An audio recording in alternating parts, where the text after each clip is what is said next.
Hey friends, thank you. Here on this 222nd day of Russia's invasion into Ukraine, prayer is making a difference. And so you continue to care, to pray, to share, to comment, all of that stuff is making a difference.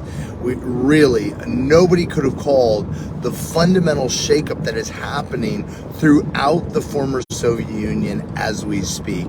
None of the republics of the former Soviet Union are being spared.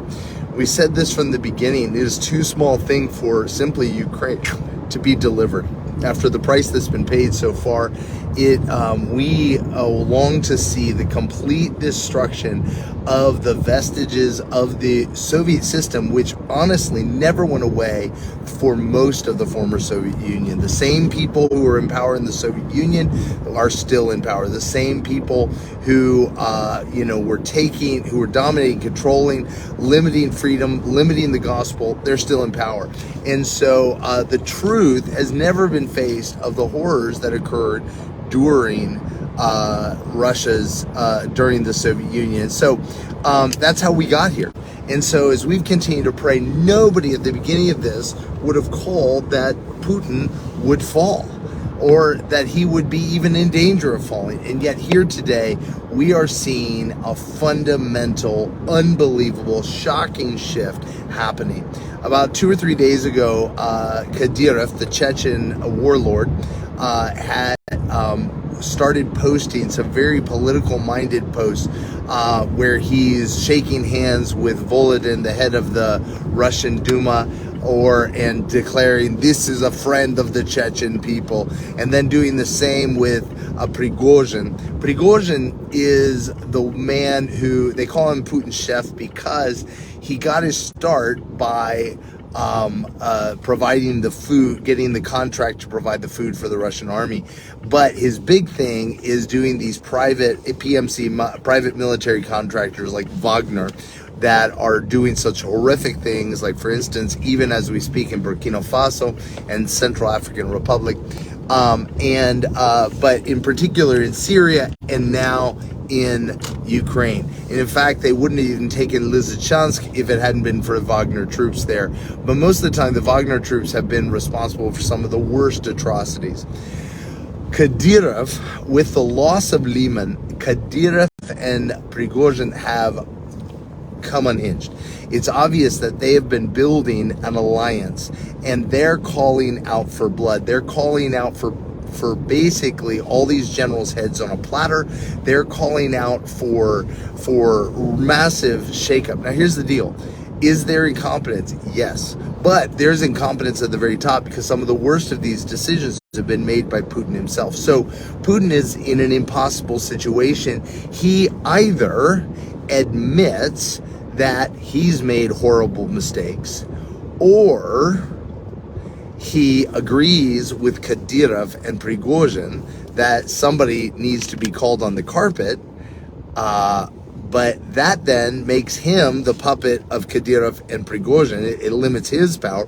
Or he fundamentally denies reality that these losses, these horrific losses are endemic of the fact that Russia is losing on every side. He's in an impossible situation. And so what we're praying this impossible situation, what it does is it leaves room for the Daniels to arise that we've been praying for, those peace-minded, the people who are looking for the good of the Russian people and looking for freedom. We've mentioned before Elvira Nabiullina Mishustin, Prime Minister Mishustin, but there are many others at work. We've talked about Navalny, but into the mix, we still have some uncommitted, large-scale forces in this political battle, and they are represented by Patrushev, who is the head of the Russian Security Council, former head of SVR, FSB, all that stuff, the Secret Service, and Girkin, Strelkin Girkin. Girkin is the He is the warlord of Donetsk and the People's Republic. And so he seems to be in alignment with the old guard of the KGB, SVR, and he is speaking, he is completely saying everything is horrible, but he's refusing to call for blood. He's being very cagey because it's obvious that Girkin and Patrushev are wanting to wait to see where the power is going to lie. They're kind of a wild card right now. At the same time, within the security services, SVR is like the CIA in America. FSB is like FBI. Within the security services, there is a younger generation, probably about 40, 45 and younger, who are fundamentally not in alignment with what Patrushev and the older guard are doing, and they are looking for a new day. So they are another wild card that we're praying that there would be wisdom in how these powers come together to avoid, because we're praying for bloodless resolution. I've said this from the beginning. The war will end when Russia is being defeated in the field. It's happening hardcore. In Kherson, the northern portion of Kherson front is collapsing. Ukrainians are making a hardcore push along the banks of the Zaporozhye Moria reservoir lake there, and moving towards Kherson city. There's no reserves to put in place. They did an unbelievable action yesterday. What they did is they've apparently had the ability, they've been holding in reserve to completely kill all radio transmission, and they did it. They put a radio blackout and then did a massive push. Now here's the problem. 24, 48 hours ahead of time, the Russians soldiers said, hey, we see a massive buildup of Ukrainian troops here. We need reinforcements. They were given the cold shoulder. So this is what Girkin's calling this out. Others are calling it out. This is not okay. Well, guess what? They came, and with radio silence, there was no way to move reserves into position. Nobody even knew what was going on. And the Ukrainians, with these Humvees and these heavily armored light vehicles, they were able to run ramshod straight into the belly of the beast, and they were able to, that whole Kherson, we're still waiting to see the results of how far, but it looked like they were going to at least get halfway to Kherson. This is a massive loss. Kharkov, the reason Kharkov fell, the Kharkov front fell, and then Lyman fell, was because they cannibalized, they took all the troops from the Lyman area and moved it to Kherson. Well, for what? All of these 200,000 Russian mobilized troops mobilized in the last week and a half from September 21st. All of those troops have been moved to the place and to Kherson, or moved into Ukraine, but to what end? I mean, you can't stop the hole in the wall with bodies. And so we're just seeing one thing after another, this massive shift happening in Lyman. It's not stopping there. They're continuing to move.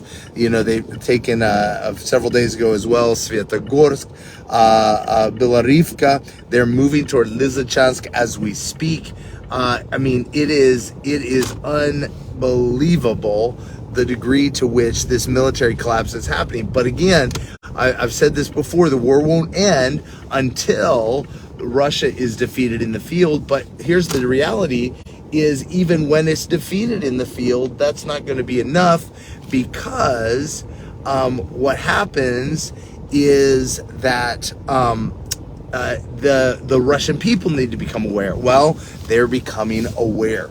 And that's happening a large scale through the mobilization, right? The people are starting to realize, wait a minute. I mean, the videos that are coming out are just ridiculous. Incoming call. Press the pickup button. So call rejected. So the final thing with this is that I've said the final piece is the powers that be,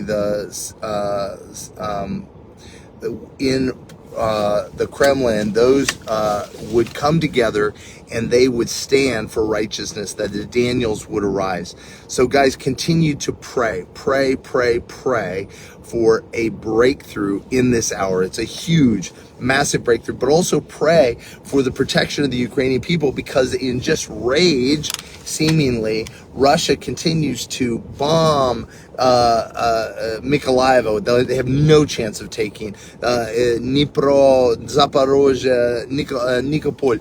It's just a rage. And so pray for the protection of the Ukrainian people, of the Russian people. Pray for these mobilized. Pray for them to be protected from being just wasted, thrown into the fire, and just continue to pray for fundamental breakthrough in these coming days. As I mentioned, this is a big day, but we're just believing for breakthrough. Guys, thank you so much for continuing to pray. Continue to pray for our friends Vladimir and Lily as they continue to tirelessly, now 222 days in, serve the people, raise up the freedom. Raise up, serve people in trauma, feed, clothe, go to the front, pray for their team. And as always, if you'd like to be a part of helping them, go to